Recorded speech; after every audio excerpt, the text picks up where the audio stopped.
It's another segment of Garage Sale Safari. Today I'm going to talk about some interesting things I found this morning out garage sailing. First item, very unusual piece. I have not seen one before today. I have heard of them, or haven't seen one in person. I've heard of them, and that's kind of how I knew what it was. It is an American Indian basket, probably turn of the century, and what it is then they encased these in pine pitch so that it would be waterproof. It's all hand woven, and you can see there's little black X's that go around it in a pattern. There was probably a pattern going all the way around it, although the pitch is probably discolored now. And so anyhow, this is the first one I've ever seen. They're done this way so they would be waterproof, and I guess they were used like water jugs, canteens, that sort of thing. They have these little handles probably for attaching a strap to so you could hang it. And I looked on the internet. You cannot find these very much, but the ones I've seen, most of the pine pitch is all missing. This one is in phenomenal condition, and comparatively, like most of them just don't have any of the pitch because it all got worn away on the outside. You can see it's all lined on the inside too, and it's got to be a good 10 inches tall. One of the bigger ones I saw on the internet, and I would say, you know, it's got to go for at least approximately $125, maybe more. It's hard to tell because there just weren't any on there to look at, because they're not real common. But you know, I only paid $15. We'll say $100 to $150 is what it should sell for, and we'll keep an eye on that. As I think that one thing that'll be just be who's bidding that day, you know. But at least probably $100 and probably at least $125. Next item, this is my favorite find of the day, is this vintage mid-century modern art glass lamp.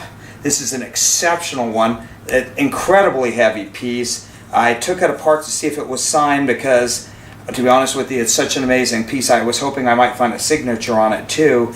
It's probably a good 22 inches tall, just the glass, hand blown. Not seen this on a piece before where they then applied these what look like little suns. I think there's two on this side and then there's two on the other side too. It's also got the handles, and then what you can really tell one of these really good one of these old glass Murano glass lamps is they always have the brass tube going up to guard the wires.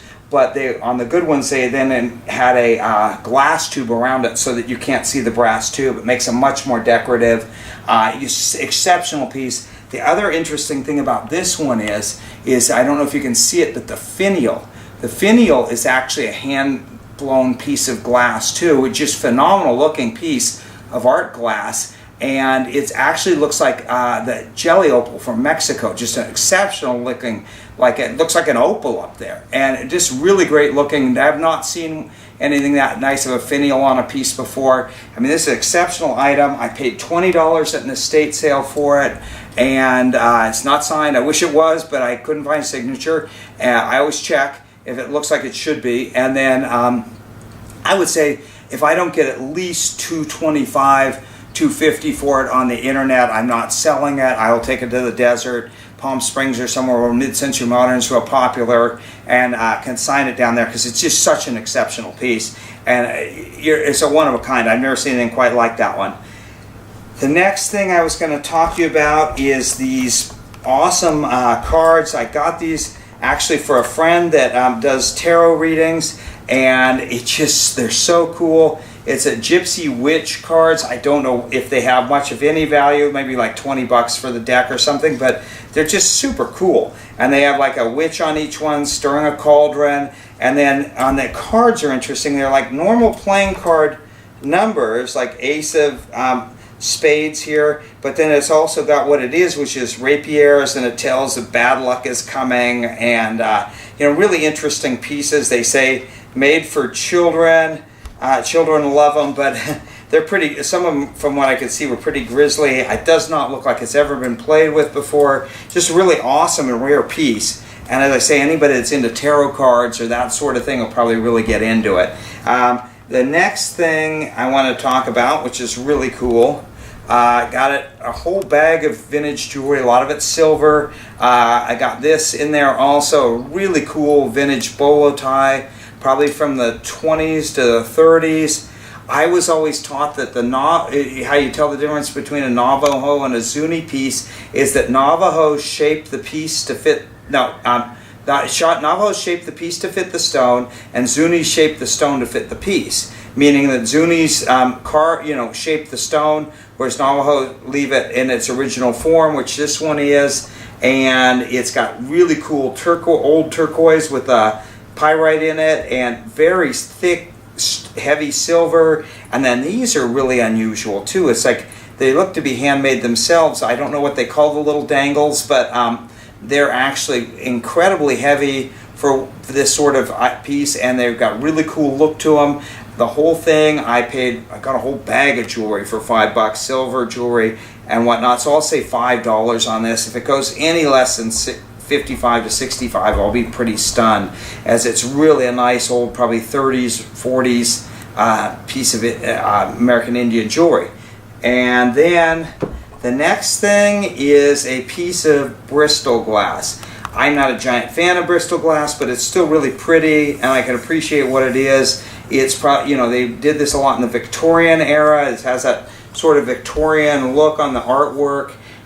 Pink glass. They come in different colors of glass, but the artwork is phenomenal. They're always hand painted like that. Or not all of them. I guess the plain ones aren't, but they're really not very interesting. And then, and this one is pretty darn good size too. Probably a good 14 inches tall, and just kind of plain on the other side. A little bit of gold here, but excellent condition. No chips, cracks. The paint's even in really good condition with no wear. They don't bring a lot of money, unfortunately. This one I paid $10 because I just thought it was interesting. And if I'm going to say 35 to 45 on eBay. If it doesn't get at least that, then I'll just take it and consign it somewhere. I think what's going to be the drawback is shipping will be kind of expensive because it's so fragile. It'll have to be packed really well. The last item I want to talk about was this awesome mid-century modern, probably 60s looking space age hanging lamp. You just don't see these, and hanging lamps are so cool, especially with the mid-century stuff. And this one's got really cool the way it has the little holes that light will come shooting out and hit the different areas of the room.